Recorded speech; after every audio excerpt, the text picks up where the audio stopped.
News में आपका स्वागत है। मैं सुभाष राज। आज हम बात करेंगे राष्ट्रीय आयुर्वेद संस्थान जयपुर के प्रोफेसर वैद्य कमलेश कुमार शर्मा जी से। ये आयुर्वेद संस्थान में स्वस्थ व्रत एवं योग विभाग के विभागाध्यक्ष हैं और इनसे बात करेंगे हम उस अमृत पर जिसे कहा जाता है कि वो पृथ्वी पर एक अमृत का रूप है, देसी गाय का दूध। वही देसी गैया जिसे श्री कृष्ण ब्रज और गोकुल में चराया करते थे। उसी देसी गाय के दूध की गुणवत्ता और बीमारियों से लड़ने की ताकत पर विस्तृत जानकारी देंगे वैद्य कमलेश कुमार शर्मा जी। नमस्कार। नमस्ते सुभाष जी। ये आपने बहुत समसामयिक विषय उठाया है और इस विषय पर तो हम जितनी चर्चा करें उतनी बहुत कम लगती है। भगवान श्री कृष्ण के द्वारा जिस गाय से स्वयं पोषित रहे, ये कहना तो गलत होगा कि भगवान कृष्ण का पोषण गाय ने किया है। मुझे लगता है गाय से कृष्ण का पोषण हुआ है और ये मानकर चलिए कि कोई और एक कृष्ण पैदा करने के लिए वैसे ही कामधेनु, वैसी ही गाय जो भारतवर्ष में पाई जाती है उसकी आवश्यकता है। एक छोटी सी कहानी के साथ मैं अपनी बात शुरू करूंगा। विवेकानंद जब विदेश में गए हुए थे तो एक पत्रकार ने उनसे पूछा कि आपकी दृष्टि में सबसे श्रेष्ठ कौन सा पशु है जिसका दूध अच्छा बताया जाए। तो स्वामी जी ने कहा कि सबसे अच्छा दूध तो भैंस का ही होता है। तब पत्रकार ने प्रति प्रश्न किया कि आप ऐसा कह रहे हैं, गाय के दूध को आप दूध नहीं मानते क्या? तो कहा कि आपने पशु पूछा कि किस पशु का श्रेष्ठ दूध है। गाय पशु नहीं है, गाय तो हमारी माता है। इसलिए गाय को पशुओं से पृथक करके स्वयं विवेकानंद ने कहा और विवेकानंद का ये कथन भगवान श्री कृष्ण कथन को ही पोषण देता है। और इसलिए जिस समय आयुर्वेद में भी, आयुर्वेद के ग्रंथों में भी जिस दूध का उल्लेख किया गया, 8 प्रकार के दूधों में, जिसमें भैंस, बकरी, भेड़ और इत्यादि जो अन्य 7 प्रकार के दूध हैं, उनके साथ गोदुग्ध का भी उल्लेख हुआ और उन सब दूधों में सर्वश्रेष्ठ दुग्ध गोदुग्ध को बताया गया। और ये जन्म से लेकर मृत्यु तक, स्वस्थ और रोगी सब तक, हर उम्र के व्यक्ति के लिए अपने आप में संपूर्ण भोजन, शरीर की आवश्यकताओं को पूरा करने वाला एक ऐसा पदार्थ जिसमें शरीर की आवश्यकताओं के लिए जितने तत्व आवश्यक हैं उन सबको अपने आप में लपेटे हुए, समेटे हुए कि कोई एक पदार्थ भी है तो वो गोदुग्ध है। तो जिस आयुर्वेदीय साहित्य में गोदुग्ध का वर्णन हुआ है उसमें मेरा ये मान्यता है कि उस समय हमारे देश में केवल भारतीय नस्ल की गायें ही पाई जाती। खासतौर से ब्रज प्रदेश की जो गो है उसकी नस्ल भारतीय नस्ल में भी इसलिए सर्वश्रेष्ठ है कि भगवान श्री कृष्ण ने उसी का संबल लिया। और इसलिए रासायनिक दृष्टि से भी जो गोदुग्ध है अन्य गायों का, उसकी अपेक्षा ब्रज प्रदेश की या फिर भारत में पाई जाने वाली जो नस्ल हैं उनका गोदुग्ध सर्वश्रेष्ठ माना गया है। आयुर्वेद की यह मान्यता है कि मानव शरीर की जो सप्त धातुएं हैं, रस, रक्त, मांस, मेद, अस्थि, मज्जा और शुक्र, इन 7 धातुओं का जो सार भाग है उसे ओज कहा जाता है। और उस ओज के जो 10 गुण बताए गए हैं वे 10 के 10 गुण इस गोदुग्ध में पाए जाते हैं। और एक सामान्य सिद्धांत के आधार पर ये 10 के 10 गोदुग्ध के गुण अपने इस गुण के प्रभाव के कारण मानव शरीर का वह जो ओज है, और उस ओज का ही परिणाम ये होता है कि ओज, यश, वृद्धि, कांति, मनोबल, आत्मबल, ये सब उसी ओज के माध्यम से प्राप्त होते हैं। और वह ओज सार रूप है शरीर का, वह जितना गुणवत्तापूर्ण होगा व्यक्ति उतना ही ओजस्वी होगा और उसकी प्राप्ति के लिए गोदुग्ध एक सर्वश्रेष्ठ उपाय है। ब्रज प्रदेश में एक किंवदंती है कि कृष्ण ने किशोरावस्था में कुबलिया पीठ जैसे हाथी और कंस जैसे महाबली को उसी मक्खन के सहारे मार गिराया जिस मक्खन को खाने के लिए वो माखन चोरते थे। जी, क्या आप मानते हैं कि उसके माखन में इतनी ताकत है इस गाय की? आप ये निश्चित मानकर चलिए कि माखन को आधार बना करके माना कि आज उस युवा पीढ़ी को जिस साधारण से ग्वाल बालों के बल पर उन्होंने कंस जैसे महायोद्धा को परास्त किया, वह केवल शक्ति इस मक्खन से ही प्राप्त हो सकती थी। अब हम ये भी कह सकते हैं कि जिस दूध की हम इतनी विरुद्धावली गा रहे हैं, उस दूध का जो सार भाग है मक्खन, वो कितना गुणपूर्ण होगा, कितना गुणशाली होगा। और कंस की जो एक एकाधिकारवादिता थी कि इस क्षेत्र में जितना मक्खन पाया जाए वो सब पूरा का पूरा मथुरा पहुंचे और वो केवल कंस के काम आए, तो इस जो साम्राज्यवादिता थी उसको तोड़कर उन्होंने कहा कि नहीं, मक्खन जहाँ पैदा हो रहा है वहां के लोगों को पहले मिलना चाहिए, और इसलिए लूट कर ही सही, चोर कर ही सही, लेकिन बाल, किशोर और युवा उस मक्खन का सेवन करें, मक्खन को प्राप्त करें और बल प्राप्त करें। तो जिस गुणशाली 10 गुणों वाले दूध का सार वह जो मक्खन है, वह मक्खन भी घी से श्रेष्ठ बताया है।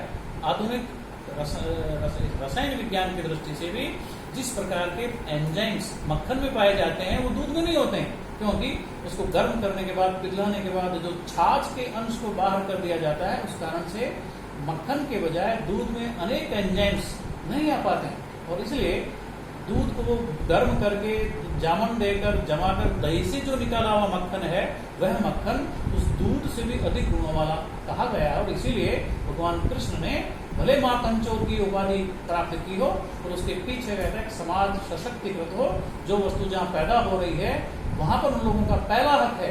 इसलिए गोकुल का किशोर, गोकुल का शिशु, गोकुल का युवा पहले उस मक्खन का हकदार बने, मथुरा में यदि बचे तो बाद में जाए। इसलिए किसी भी प्रकार से, जैसे हम कहते हैं बाई बुक और बाई कुक, हर स्थिति का उन्होंने समाधान करते हुए उस मक्खन को उन युवकों के लिए वितरित किया। पता है क्या उसी का परिणाम था कि कंस जैसी उस महाबलशाली, जिसे राक्षस भी कहें तो कोई अतिशयोक्ति नहीं है, उसका मुकाबला भगवान श्री कृष्ण कर सकते इसी मक्खन के बाद, इसी मक्खन के बदले। इस मक्खन को पिघला के जब घी बना लिया जाता है, इस देसी गाय के घी ये पीला होता है, पीला क्यों होता है? हाँ, ऐसी मान्यता है कि बहुत थोड़ी मात्रा में इसमें के कुछ स्वर्ण के अंश पाए जाते हैं, और अब ये बिल्कुल स्थापित सत्य है। आयुर्वेद तो कहता ही है कि मानव की इम्यूनिटी को, रोग प्रतिरोधक क्षमता को, अनेक प्रकार की जटिल व्याधियों को शरीर में उत्पन्न होने से रोकने में स्वर्ण भस्म बड़ी कारगर होती है। और आजकल हम वर्षों से करते हैं, अब फिर से चलन में आया है स्वर्ण प्राशन। ये नेचुरली प्रकृतिता है, गोदुग्ध में स्वाभाविक रूप से पाया जाता है। इसलिए गाय, अन्य प्रजाति की गायों या भैंस आदि अन्य दूधों की अपेक्षा भी जो देशी गाय का दूध है वह दूध भी पीलापन लिए हुए होता है। इसका दही, छाछ और मक्खन भी पीलापन लिए हुए होता है। तो बहुत थोड़ी मात्रा में ये इसमें स्वर्ण की मात्रा पाई जाती है, और उस स्वर्ण की विशेषता यह है कि जो खनिज स्वर्ण है, चूंकि ये जैव स्वर्ण है, ये बायोलॉजिकल गोल्ड है, इसलिए मिनरल गोल्ड की अपेक्षा ये बायोलॉजिकल गोल्ड अपेक्षाकृत ज्यादा लाभदायक है, ज्यादा गुणकारी है, और शरीर में अपेक्षाकृत आसानी से एसिमिलेट होता, अवशोषित होता है। इस कारण से इसका प्रभाव और अधिक है। यानी आपका कहना है कि जो स्वर्ण भस्म नामक औषधि जो आप सब इस्तेमाल करते हैं, ये खनिज स्वर्ण से बनी हुई, उसके मुकाबले 100 टाइम ज्यादा गुणकारी है। निश्चित रूप से ही, क्योंकि ये स्वाभाविक है कि बायोलॉजिकल कोई भी तत्व है वो बायोलॉजी की दृष्टि से बायोलॉजिकल कंटेंट अपने हाथ में होने के कारण जो जैव तत्व है उनमें आसानी से अवशोषित होगा। ये एक सामान्य स्थापित वैज्ञानिक सिद्धांत है, और इसलिए खनिज द्रव्य की अपेक्षा जो जांतव द्रव्य है वो अपेक्षाकृत अधिक ग्राही होता है शरीर के लिए, क्योंकि प्रकृति साम्य होने के कारण वो भी एक जैव पदार्थ से प्राप्त हो रहा है। इसलिए जैव पदार्थ का जैव पदार्थ में आसानी से अवशोषण हो पाता है। इस कारण से खनिज स्वर्ण की अपेक्षा ये जो जैव स्वर्ण है वो अधिक उपयोगी, अधिक प्रभावी, अधिक कारगर है। इतने भारी गुणों वाला ये जो गाय का दूध है, तो क्या आज इस कलयुग में आज की दिनचर्या, खराब खान पान और इसको देखते हुए युवाओं का और आम आदमी लगभग हर घर में बीमार है, तो उसमें इसका क्या उपयोग हो सकता है? ये बिल्कुल ठीक कह रहे हैं आप। दुर्योग ऐसा आ गया कि दूध बेचकर कोल्ड ड्रिंक पीने का चलन हमारे युवाओं के बीच में आ चुका है। ये बड़ी दुर्भाग्यपूर्ण स्थिति है। जहाँ दूध, घी, दही की नदियां बहा करती थी, आज किसकी नदियां बह रहे हैं उनका उल्लेख करने की आवश्यकता नहीं है, पर उसका दुष्परिणाम भी हमारे सामने है। संसार भर में जो आज डिजीज वर्णन है उसमें से 60 to 70%, 60% से ज्यादा नॉन कम्युनिकेबल डिजीज का डिजीज लोड आज संसार के सामने आया हुआ है, ऐसा विश्व स्वास्थ्य संगठन मानता है।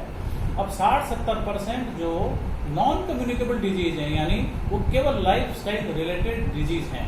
हमने दोहरे कुकर्म किए, एक तो खान पान हमने अपने बिगाड़ लिया, दूसरा रहन सहन भी बिगाड़ लिया, और दोनों स्थितियों के लिए दूध हमारे थाली से आउट हो गए। दूध पीने के बजाय दूध को किसी न किसी रूप में वितरित करके, चाहे चाय के रूप में, चाहे कॉफी के रूप में, चाहे कोल्ड ड्रिंक या कोई शेक बना करके या तो फिर आइसक्रीम और कैंडी बना करके जो उपयोग कर रहे हैं, तो इसकी जो स्वाभाविक गुणवत्ता है, स्वाभाविक प्रभाविता है, उसको हम समाप्त तो कर ही रहे हैं, लेकिन उससे जो बनने वाले उत्पाद हैं उसके साथ जो एसोसिएटेड कंटेंट है वो शरीर के लिए और नुकसान करने वाले हैं। इसलिए हमारी पीढ़ी के ऊपर ये दोहरी मार हो रही है। इसलिए प्राकृतिक रूप से, स्वाभाविक रूप से जो दूध मिल रहा है, आज युवकों को इधर आने की जरूरत है। और हम कल्पना भी करें कि आज कोई एक कोल्ड ड्रिंक की गिलास की लागत अगर शुद्ध देशी गाय का महंगे से महंगा दूध भी लेते हैं तो भी उससे सस्ता है, क्योंकि वो शरीर में जाकर नुकसान करने वाला है और ये शरीर में आकर के रस, रक्त, मांस, मेद, अस्थि, मज्जा और शुक्र का पोषण करते हुए मानव शरीर के ओज को बढ़ाने वाला होता है। और इसलिए मेधा, बुद्धि, तर्क शक्ति, शरीर का बल, ये सब बातें इस दूध की नियमित सेवन से, गोदूध की नियमित सेवन से हमको स्वाभाविक रूप से प्राप्त होती है। इसलिए आज समाज को ये सोचने की जरूरत है कि हमारी प्राथमिकता क्या है। आज उस स्रोत को बचाने की आवश्यकता है, उसको संरक्षण और संवर्धन देने की जरूरत है, जो स्वाभाविक रूप से पीढ़ियों से जो हमारी सनातन विरासत में हमको ये मिला है, इसको, इस अनुभव का लाभ लेते हुए, शास्त्र के आधार को देते हुए, वैज्ञानिक जो अनुसंधान हुए उनको आधार बना करके भी जो आजकल तथाकथित विज्ञानवादी हैं उनके लिए भी ये बात है कि विज्ञान ने भी इसको सिद्ध कर दिया है कि भारतीय नस्ल गाय की जितनी नस्ल हैं उनका जो दूध है ब्रीड गायों की अपेक्षा सर्वाधिक, और ये नेट पर भी इस प्रकार की जानकारी उपलब्ध है, A1 और A2 इस प्रकार का जो श्रेणीकरण किया गया है इस दूध का, तो भारतीय नस्लों की गाय का दूध नियमित रूप से जन्म से लेकर वृद्धावस्था पर्यंत, रोगी से लेकर स्वस्थ व्यक्ति तक, पुरुष से लेकर स्त्री तक, सबके लिए आवश्यक है, अनिवार्य है, अपने आप में संपूर्ण भोजन है। इसलिए इसको रसोई का आवश्यक अनिवार्य अंग बनाया जाना आज की सबसे पहली आवश्यकता है। अगर हमें तो इन 70% नॉन कम्युनिकेबल डिजीज से यदि बचना है तो उसका एकमात्र सुगम रास्ता यही है। लाइफ स्टाइल आधारित बीमारियों की वजह से हर दूसरे घर में एक डायबिटीज और हाइपरटेंशन का एक रोगी जरूर मिल जाता है। तो ये दूध अगर वो इस्तेमाल करें, या इसका छाछ, देशी गाय की दूध की छाछ के बारे में नेट पर मैंने कहीं पढ़ा था कि वो छाछ अपने आप में एक इंसुलिन क्रिएट करने वाली जो मशीनरी है शरीर की, उसको उत्तेजना देता है, इंसुलिन क्रिएट भी हो जाता है। मैं आपकी बात से थोड़ा सा विमति रखता हूँ। आपने कहा कि हर दूसरे घर में, मैं कहता हूँ हर घर में है, क्योंकि मोटापा है, हाइपरटेंशन है, माइग्रेन है, पाचन संबंधी विकार हैं, उन सब के लिए ये गो दूध के जितने उत्पाद हैं ये सारे के सारे बहुत उपयोगी हैं। और खासतौर से हमारे यहाँ तो कहा जाता है ये कि अगर कोई व्यक्ति साल भर केवल छाछ का सेवन भी कर ले तो साल भर में 1 मण घी उसके पेट में चला जाता है, केवल छाछ का सेवन करने से। क्योंकि कितना ही हम मथाने से मथ लें दूध को, पूरा का दही को, पूरा का पूरा घी उसमें से निकल नहीं पाता है। और इसलिए जो, जैसा मैंने पहले बताया कि मक्खन में जो पाए जाने वाले एंजाइम्स हैं वे सारे के सारे शरीर के पाचन संस्थान में काम आने वाले अंग, चाहे वो यकृत हो, चाहे प्लीहा हो, चाहे पैंक्रियाज जो खास तौर से इंसुलिन को सेक्रेट करने वाला अंग है, ये सारे के सारे एंजाइम्स उसको स्टिमुलेट करने वाले होते हैं। तो पाचक स्रावों की गुणवत्ता बनाए रखना, उनकी मात्रा को बनाए रखने में छाछ का नित्य सेवन, और हमारे यहाँ तो कहा गया है न तक्र सेवी व्यथते कदाचित न तक्र दग्धा प्रभवंती रोगा। तक्र यानी छाछ, अगर कोई व्यक्ति नित्य नियमित रूप से तक्र का यानी छाछ का सेवन करता है तो पाचन संस्थान बीमारियों का जड़ कहा जाता है, और पाचन संस्थान में होने वाली बीमारियों से भी बचना है तो नित्य नियमित रूप से छाछ का सेवन करना चाहिए, देशी गाय की छाछ। ये बात हम देशी गाय की कर रहे हैं, क्योंकि जिस प्रकार की गुणवत्ता देशी गाय के दूध, घी, मक्खन और छाछ में होती है वो ब्रीड और क्रॉस ब्रीड से आने वाली, क्योंकि जिन्होंने ये किया होगा उनका एक कंसेप्ट, उनका विचार ही नहीं है कि दूध की गुणवत्ता कैसी हो, उनको मात्रा से मतलब है, गुणवत्ता से कोई मतलब नहीं था। इसलिए एक गाय 20 किलो 25 किलो दूध तो दे, उनको 7 किलो 5 किलो में संतुष्ट नहीं थी, पर आप मानकर चलिए 5 किलो दूध की गुणवत्ता भी उस 20 किलो दूध के बराबर कहीं भी उसमें 20 किलो मात्रा भले बढ़ जाओ, पर गुणात्मक दृष्टि से वह हीन गुण होता गया है। तो डॉक्टर साहब एक और प्रश्न है मेरा कि देशी गाय के दूध में गिर, राठी, थारपारकर और भी जो देशी नस्लें हैं उनमें कहा गया है कि जो ब्रज प्रदेश की जो गाय है जिसको श्री कृष्ण पाला करते थे वो इनमें सर्वोत्तम है, क्या ऐसा? नहीं, इस बात में दम है निश्चित रूप से, फिर इसका वैज्ञानिक आधार जरूर खोजा जाना चाहिए।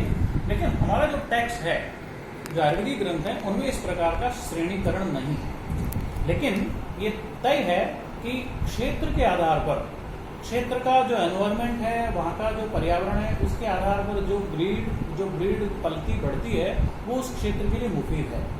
जो पर्यावरणीय स्थिति जैसलमेर, बाड़मेर में या कच्छ में हो सकती है, वैसी पर्यावरणीय स्थिति ब्रज प्रदेश में नहीं हो सकती। इसलिए उस परिस्थितिवश जो ब्रीड, जो प्रजाति जहाँ सर्वाइव हो सकती है, वहाँ वह निश्चित रूप से बड़ी पली है। तो इसलिए कि रेगिस्तान में जिस प्रकार की परिस्थितियों के कारण पानी की, चारे की गुणवत्ता की स्थिति रहती है, उसकी अपेक्षा ब्रज प्रदेश अधिक सरस है। वहाँ वनस्पतियों की जैव विविधता, बहुलता होने के कारण, यमुना का प्रदेश होने के कारण वहाँ विविध प्रकार की वनौषधियाँ जो सहज रूप से, स्वाभाविक रूप से पैदा होती हैं, उनका सेवन करने वाली जो गाय है, उसके दूध के उत्पाद अपेक्षाकृत अन्य क्षेत्रों की गायों का निश्चित रूप से श्रेष्ठ होगा। क्योंकि जिस प्रकार के घास का सेवन वे गायें कर रही हैं, वे उस यमुना की तलहटी में पाई जाने वाली विविध वनस्पतियों की गुणवत्ता पूर्ण होगा। क्योंकि वैसा एनवायरमेंट, वैसी वनस्पतियों का पैदा होने की स्थिति जैसलमेर, राजस्थान के रण और कच्छ में नहीं हो सकती। इसलिए वह जो दूध है वह निश्चित रूप से अन्य गायों की प्रजाति की अपेक्षा ब्रज प्रदेश की गायों में निश्चित रूप से प्राकृतिक रूप से हमको श्रेष्ठ मिलेगा, ऐसा आधार है। एक और सवाल जो मुझे नेट पर कुछ लोगों से बात हुई, तो उनका कहना यह था कि ये दूध किस उम्र के लोगों के लिए सबसे ज्यादा बेहतर है? ठीक पूछा आपने। जैसे हम कहते हैं कि ओजोवर्धक है, ओज व्यक्ति की उम्र के सब उम्र के व्यक्तियों को चाहिए। लेकिन फिर भी जो बढ़ती उम्र के बच्चे हैं, और आज इसलिए ज्यादा महत्वपूर्ण हो गया है कि पहले परिवार में 5 बच्चे होते थे, 4 ठीक से बढ़ भी गए, एक थोड़ा 19 पे रह गया तो चल जाता था। अब संतति नियमन के कारण परिवार में एक संतान है, वही उनको श्रेष्ठ संतान चाहिए। इसलिए जब बाकी सब प्रकार की व्यवस्थाएं उसके लिए करते हैं, तो कम से कम शिशु से लेकर बाल और किशोर और युवावस्था तक आने तक उसका सब प्रकार का पोषण होगा। आप ये कहिए कि ये 20-25 वर्ष तक की उम्र का जो इनपुट है वो 50 वर्ष बाद दिखाई देगा। हमारे यहाँ भी रोगों से लड़ने के लिए जिस रसायन के सेवन का विधान कहा है, तो वो भी कहते हैं आचार्य कि इसकी अगर व्यवस्था करने 60 साल के बाद रोगों से यदि बचना है तो 20 साल से विचार करना शुरू कर दो। ऐसे में प्रारंभिक जो उम्र है, उस प्रारंभिक उम्र में ही हमने यदि इन्वेस्ट कर दिया तो प्रीमियम यदि दिया गया तो उसकी मेच्योरिटी 60 साल बाद दिखाई देगी। तो 40 साल बाद जो जीवन संघर्ष उस बालक के सामने आने वाला है, उसको उसके लिए अगर तैयार करना है तो अभी से, यानी बाल्यकाल से, शैशवावस्था से यदि हम इस गो अमृत का, मैं दूध के स्थान पर अमृत शब्द का प्रयोग कर रहा हूँ, इस अमृत का प्रयोग यदि कराया जाता है तो वो श्रेष्ठ धातुओं से युक्त होगा, तर्पण उसका अच्छे होगा, पोषण के प्रकार से होगा, और धातुओं का सार, बोझ उसका अच्छा होगा, तो बल, बुद्धि, स्मृति, मेधा और आरोग्य उसका श्रेष्ठ बना रहेगा। और ये रोगानुसार व्याधि क्षमत्व नहीं, सब रोगों के लिए व्याधि क्षमत्व शरीर उस व्यक्ति का बनकर रहेगा। ऐसे में जो व्यक्ति अपनी आने वाली पीढ़ी के लिए वो श्रेष्ठ संतान चाहते हैं, उनके लिए, यानी गर्भधारण से लेकर के जो संतान अभी देश में जन्म लोक में आने वाली है, उसकी माता के लिए भी गोदूध की व्यवस्था करते हैं। तो जन्म से पहले ही जो इस प्रकार का पोषण मिल रहा है, और युवावस्था पर्यंत यदि उसको देशी नस्ल की गाय का, और खास तौर से इसमें भी ब्रज प्रदेश की गाय की नस्ल का दूध यदि उसको मिलता है, तो ये मानकर चलिए कि 40 साल के बाद जिस प्रकार का जीवन संघर्ष की हम कल्पना कर सकते हैं, उसको उस नाते अगर तैयार करना है तो एक श्रेष्ठ विकल्प, आध्यात्मिक विकल्प और बिना रसायनों के दिया जाने वाला एक विकल्प उसके लिए हो सकता है। बचपन में हमने देखा था दादी नानी जब किसी घर में शादी होती थी तो दुल्हन और दूल्हा दोनों को 1-1 महीने पहले देसी गाय के दूध में बनाया हुआ हल्दी डाल के उबटन बनाते थे। वो पूरे 1 महीने तक उसका स्नान कराया जाता था। तो उसके पीछे क्या कारण? ये तो बहुत चतुर्थांश है, यानी जब दूध शरीर में जाकर के जितना प्रभाव दिखा रहा है, ये जो परंपरा है दूध की, पीठी की, उबटन की, उद्वर्तन की, तो शरीर के बाहरी प्रयोग से भी उसमें कांति, ग्लो इतना आता है। क्योंकि उस समय किसी शादी विवाह के समय के उत्सव मूर्ति दूल्हा और दुल्हन ही होते हैं, वो सबसे आकर्षक लगे। इसके लिए भी कुछ स्थानिक प्रयोग भी, और वो घुटन के रूप में हो सकते हैं, वो किसी प्रकार के मेहंदी पीठी के रूप में हो सकते हैं। तो उनमें प्रयोग किया जाने वाला दूध भी, दही भी, दूध की मलाई भी, दही की मलाई भी, मक्खन भी, ये सारे के सारे स्थानिक स्तर पर भी त्वचा के अंतर्गत उसका अवशोषण होकर के यहाँ पर उसको डिसइंफेक्शन करके यहाँ जिस प्रकार के वैकारिक तत्व हैं उनको क्लींजिंग का प्रभाव दिखाते हुए उसमें ग्लो, उसमें एक शाइनिंग, उसमें एक चमक, एक आभा, कांति, इसको पैदा करने का गुण भी स्थानिक रूप से भी उसका प्रभाव आता है। एक अंतिम सवाल वैसे कहा जाता है कि कैंसर कोशिकाओं को नष्ट करने में भी ये दूध बड़ी भूमिका निभाता है। जैसा मैंने कहा कि जब ये ओज की वृद्धि करता है, शरीर में सभी प्रकार के रोगों से लड़ने की ताकत जब बढ़ाता है, तो शरीर में कैंसर की कोशिकाएं जो बन रही हैं उनका एक स्वाभाविक जो एक उत्पत्ति का क्रम है उससे बदल करके वो एक स्वयं अपने आप में अत्यधिक मात्रा में पैदा होने लगती हैं। उसके दो दुष्प्रभाव शरीर में होते हैं। एक तो ये कि वे खास कोशिकाएं बहुत अत्यधिक मात्रा में बहुत जल्दी बन रही होती हैं, उनको जो पोषण चाहिए उससे शरीर की बाकी जो प्राकृतिक कोशिकाएं उनको जो मिलने वाला पोषण है वो प्रभावित होता है। ऐसे में दूध के इस प्रारंभिक स्तर से भी नियमित रूप से इसका सेवन कोई व्यक्ति कर रहा होता है तो इस प्रकार की ये जो डीट कोशिकाएं हैं इनका निर्माण कम होगा, वे हतोत्साहित होंगी, एक सामान्य पोषण उनको मिलता रहता है। तो इस प्रकार का उनका जो एक्स्ट्रा ग्रोथ हो रही है उस पर अप्रत्यक्ष रूप से इसका प्रभाव पड़ना चाहिए। और ऐसे में जो नियमित रूप से इस प्रकार के दूध का गो उत्पाद का सेवन कर रहे हैं उनको इसका लाभ निश्चित रूप से मिलेगा। यद्यपि इस प्रकार के अध्ययन होना शेष है, लेकिन ये तय बात है, ये तथ्य है, ये विज्ञान सिद्ध भी होगा कि नियमित रूप से गोदूध का या पंचगव्य उत्पादों का, खासतौर से दूध, दही, घी, मक्खन का उपयोग कोई व्यक्ति कर रहा होता है तो श्रेष्ठ सारवान होने के कारण शरीर से रोगों की लड़ने की जो स्वाभाविक शक्ति उसमें पैदा होती है, बढ़ती है, बढ़ती है। उससे इस प्रकार की जो नॉन कम्युनिकेबल डिजीज है उनमें कैंसर भी एक है, इससे निश्चित रूप से बचा जाना चाहिए। तो आपने देखा कि हमारे साथ थे वैद्य कमलेश कुमार शर्मा, जिन्होंने ब्रज प्रदेश की देसी गैया के दूध के महात्म्य और उसके गुणों पर विस्तार से हमें बताया है। तो देखते रहिए जस्ट न्यूज। नमस्कार।